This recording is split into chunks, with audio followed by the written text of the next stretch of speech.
So a few months ago, you saw us team up with a food critic to show you how to make the best cheeseburger. That cheeseburger was a simple smash burger with a great burger sauce, some onions on a brioche bun. It was fantastic. But a lot of times I just want a good grilled burger. So today I'm going to show you how to do a grilled smash burger.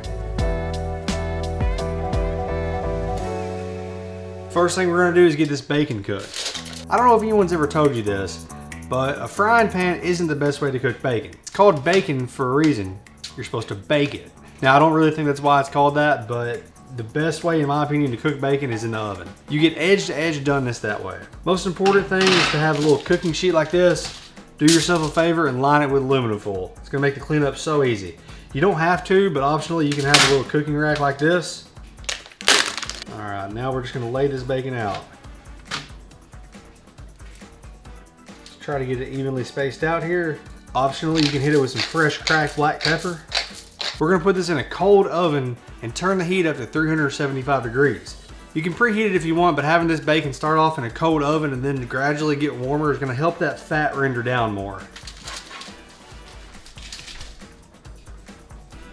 All right, now 25 minutes later, this is what you have.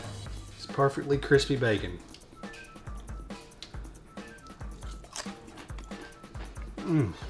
Now we've got our ground chuck. We've got 80-20 ground chuck. What that means is 80% lean and 20% fat. I also like to use ground chuck for this and not ground beef. There's a little bit of a difference.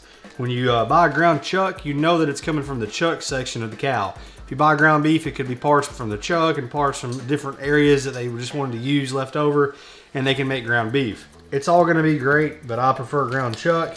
And we have exactly 1 pound here.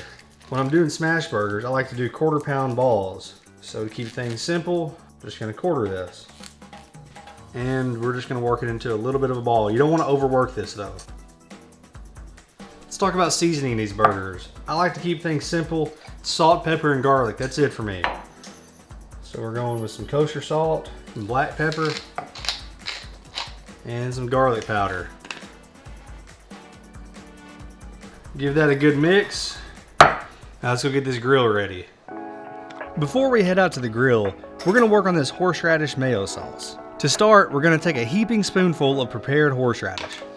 Then we're gonna get some mayo, and we're obviously using Duke's mayo for this. I will typically use a 2-to-1 ratio of mayo to horseradish for this sauce. From there, we're gonna add some Worcestershire sauce and a pinch of salt. Then we are cracking in some fresh black pepper before grating in 1 clove of garlic. Give it a good mix, and that's our sauce. All right, so we're cooking this over a Weber kettle. We've got this charcoal ready to go. Just gonna dump this out right in the middle.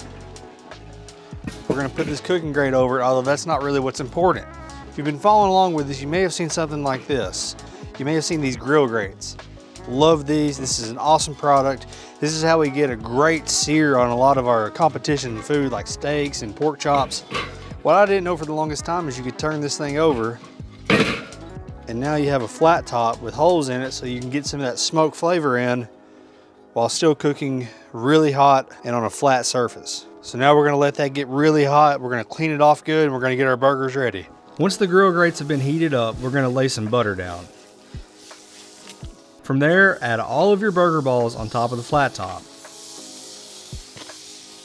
Using 2 spatulas, I'm going to press these down as flat as I can get it. The more surface area you have, the more crust you have. Then we're gonna hit it with our seasoning blend and add some shaved onion on top of that. Carefully press these down into the burgers because whenever you're cooking over open charcoal like this, you have an opportunity for some flare-ups from the grease falling below. So be very careful. After that, give them a flip and admire that crust. Look at that crust. Add some more of your seasoning blend and then add some cheese. I always want a toasted bun, so we're toasting it right next to these burgers. Once the cheese is melted, these are ready to come off. For this cheeseburger, I'm just gonna add some sauce on the bottom bun. I'm gonna add my double patties, some crispy bacon, and some more of that sauce, and that's it. All right, moment of truth. This thing looks amazing. Look, it has such a good crust on it. So you're still getting that high heat crust that you get from a smash burger, but it's gonna have some smoke elements to it from that grill.